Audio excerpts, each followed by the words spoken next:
জুমার রাত, বৃহস্পতিবার সন্ধ্যা থেকে নিয়ে শুক্রবার সন্ধ্যার আগ পর্যন্ত পরিমাণের সবচাইতে বেশি করতে হবে যে আমলটা, সেটা হলো দুরূদ শরীফের আমল।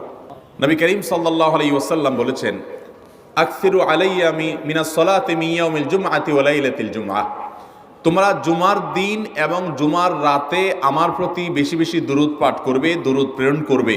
ফা ইন্না সালাতাকুম মা'রুদাতুন আলাই, কারণ তোমরা যে দুরূদ পাঠ করো এটা আমার কাছে পেশ করেন আল্লাহর ফেরেশতারা, এবং রীতিমতো নামধাম সহকারে আল্লাহর একদল ফেরেশতা নিয়োজিত আছে। তারা বলেন, আল্লাহ, হে আল্লাহ রসুল, আপনার অমুক উম্মত, অমুক অনুসারী, আল্লাহর অমুক বান্দা পৃথিবীর অমুক প্রান্ত থেকে, অমুক দেশ থেকে, অমুকের সন্তান, সে আপনার প্রতি দুরূদ পেশ করেছে জুমার দিনে, জুমার রাতে বা অন্য সময়ে। এটা নবী করিম সাল্লাল্লাহু আলাইহি ওয়াসাল্লামের কাছে রিপোর্ট দেওয়া হয় আল্লাহর নিযুক্ত ফেরেশতাদের মাধ্যমে।